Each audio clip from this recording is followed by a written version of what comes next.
අද අපි කතා කරමු චයිල්ඩ්හුඩ් ට්‍රෝමා එකෙන් හීල් වෙන්න කොහොමද කියලා. ඉතින් ඔයාටත් ගත කරන්න ඕනේ ඊටම අමිහිරි චයිල්ඩ්හුඩ් එකක්ද? ඔයාගේ වේදනාව කවුරුවත් දැක්කේ නැද්ද?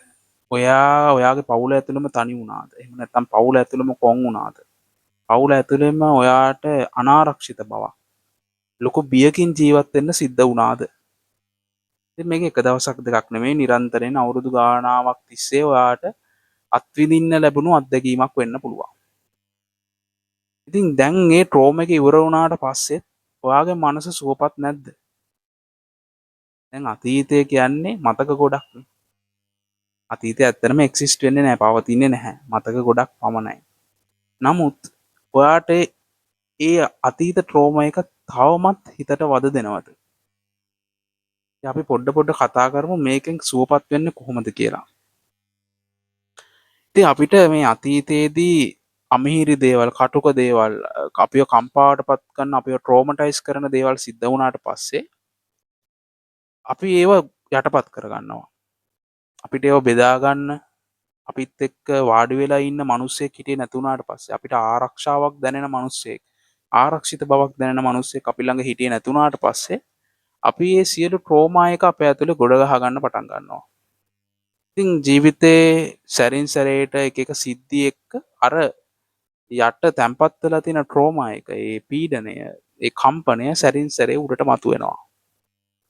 බය විදියට, දුක විදියට, පාළුව, තනිකම, වේදනාව, තරහ විදියට උඩට එන්න පුළුවන්.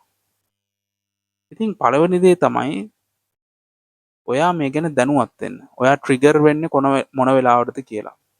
මිනිස්සෙක්ගේ වචනකින් වෙන්න පුළුවන්. මොකක් හරි සිද්ධියක් දැක්කට පස්සේ වෙන්න පුළුවන්. මොකක් හරි සින්දුවක් ඇහුනට පස්සේ වෙන්න පුළුවන්.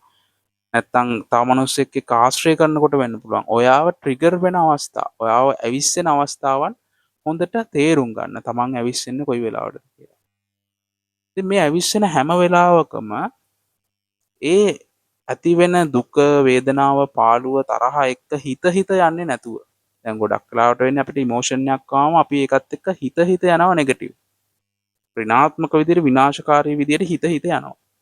එහෙම නැතුවාට පුළුවන් ඒ දැනෙන ඉමෝෂන් එක බොහොම කරුණාවන්තව බාරගෙන, it's okay to feel this. මේක දැනෙන එක ඕකේ. ඒක පුෂ් කරන්න නැතුව, ඒක තල්ලු කරලා දාන්න යන්නේ නැතුව, ඒ දැනෙන ඉමෝෂන් එක යටපත් කරන්න හදන්නේ නැතුව, ඒක බාරගෙන, ඒකට දැනෙන්න දීලා, ඒක බොහොම කරුණාවෙන් බාරගෙන, ඒකට බොහොම කරුණාවෙන් කතා කරලා ඔයාට පුළුවන් ඒ ඉමෝෂන් එකට හොඳ වැඩිහිටියෙක් වෙන්න, හොඳ යාළුවෙක් වෙන්න. ඒ ඉමෝෂන් එකක් දැනනකොට ඒ ඉමෝෂන් එකට කතා කරන්න. මම මෙතන ඉන්නවා. මට ඔයාව පේනවා. මට ඔයාව ඇහෙනවා. ඔයාගේ වේදනාවට හොඳ සාක්ෂිකරුවෙක්, නැත්නම් හොඳ වැඩිහිටියෙක්, හොඳ යාළුවෙක් වෙන්න. ඔයාගේ වේදනාව දකින්න පටන් ගන්න. දැන් ගොඩක් වෙලාවට කරන්නේ අපිට වේදනාවක් දැනනකොට අපි ඒකත් එක්ක නෙගටිව් හිත යනවා. ස්ටෝරි එකක් හද කතාවක් හද ඕක ඇතුළෙම හිර වෙනවා. අර ට්‍රෝම එක ඇතුළේ අපි නැවත ජීවත් වෙන්න පටන් ගන්නවා. එහෙම නැතුව ඔයාට පුළුවන් නම් හොඳ සිහියකින්, හොඳ සතියකින්, මයින්ඩ්ෆුලි ඔයාට දැනෙන ඉමෝෂන්ස් බාරගෙන, ඒකට කරුණාවෙන් කතා කරලා, ඒක කරුණාවෙන් බාර ගන්න. අන්න ඔයාගේ මේ ඇතුලේ තියෙන තුවාල ටික සුවපත් වෙන්න පටන් ගන්නවා. හැබැයි මේක බොහොම අමාරු දෙයක්. මොකද අපි කවුරුවත් කැමති නෑ මේ ඇතුලෙන් දැනෙන ඉමෝෂන්ස් දැනෙනවට. අපි මේ ඉමෝෂන්ස් ලේබල් කරගෙන තිනවා මේව නරකයි, මේව දැනෙන්න හොඳ නැහැ කියලා. උනාට ඇත්තට ඒව දැනෙන සංවේදන ටිකක්, සෙන්සේෂන්ස් ටිකක් පමණයි. ඔයාට පුළුවන් නම් ඒ දැනෙන සෙන්සේෂන්ස්, ඒ දැනෙන ඉමෝෂන්ස් බාරගෙන, ඒවට ආදරෙන් කතා කරන්න, කරුණාවෙන් කතා කරන්න, ඒවත් එක්ක යාළුවෙක් වගේ වාඩි වෙලා ඒකත් එක්ක ඉන්න. ඒ ඉමෝෂන් එක යනකම්, ඒක ඇවිල්ලා ඒක යනකම් ඔයාට එයත් එක්ක ඉන්න පුළුවන් නම් වාඩි වෙලා, අන්න ඔයාගේ ඇතුළ සුවපත් වෙන්න පටන් ගන්නවා. ඒ වගේම ඔයාව සුවපත් කරන ක්‍රියාකාරකම් වල නියැලෙන්න. මියුසික් අහන්න, හොඳ හිත නිවෙන මියුසික්, නැත්නම් හොඳ එනර්ජි එකක් දෙන මියුසික්, සතුටක් ගෙන දෙන මියුසික් එකක්. ඒ වගේම මේ සෝබා දහමේ ඇවිදින්න පොඩ්ඩක්, ගස්වැල් දිහා බලන්න, අහස දිහා බලන්න, සත්තු දිහා නිරීක්ෂණය කරන්න.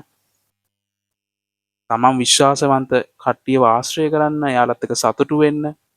තමන්ගේ ජීවිතේට අලුත් විනෝදාංශ ටිකක්, අලුත් හොබීස් ටිකක්, අලුත් ප්‍රොජෙක්ට්ස් ටිකක් දාගන්න. ඒව තුලින් සතුටු වෙන්න. ඔයාට ඔයාගේ මනසට සතුටු වෙන්න ගෝල්ස් ටිකක්, ක්‍රියාකාරකම් ටිකක් නැති වුණාට පස්සේ මනස පුරුද්දට අර අතීතය ඇතුලේ කිමිදෙන්න පටන් ගන්නවා. ඒ අතීත ට්‍රෝමා එක ඇතුලේ ජීවත් වෙන්න පටන් ගන්නවා.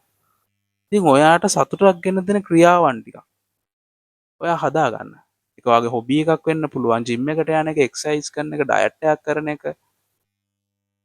මොකක් හරි ඔයාට සෙට් වෙන, ඔයා එන්ජොයි කරන හොබීස් ටිකක් පටන් ගන්න. ඔයා අහන මියුසික් වෙනස් කරන්න. හොඳ අප්බීට් ඔයාට සතුටක් දැනෙන මියුසික්ස් ටිකක් අහන්න පටන් ගන්න. හොඳ සතුටක් දැනෙන මූවීස්, ටීවී සීරීස් බලන්න පටන් ගන්න. ඔයාගේ හැඟීම් ඔයාට ඕවර් තින්කින් වගේ නම් මේක දරා ගන්න අමාරුයි වගේ නම් පොතක් අරන් ඒ ටික ලියන්න. අපි හිතේ හිර කරගෙන ඒකත් එක්ක ඉන්නට වඩා අපි එක පොතක ලියනකොට අපේ හැඟීම් ටික අපිට ප්‍රොසෙස් කරන්න එළියට දාන්න ලේසි. ඉතින් මෙන්න මේ විදිහට ඔයාගේ ඇතුළට කරුණාවන්ත වෙන ගමන් බොහොම හිමීට පුළුවන් ඔයාට ඔයාව සූපපත් කරගන්න. ඉතින් මනසක් සූපපත් කරනවා කියන්නේ ෂණිකව කරන්න පුළුවන් මැජික් එකක් නෙමෙයි.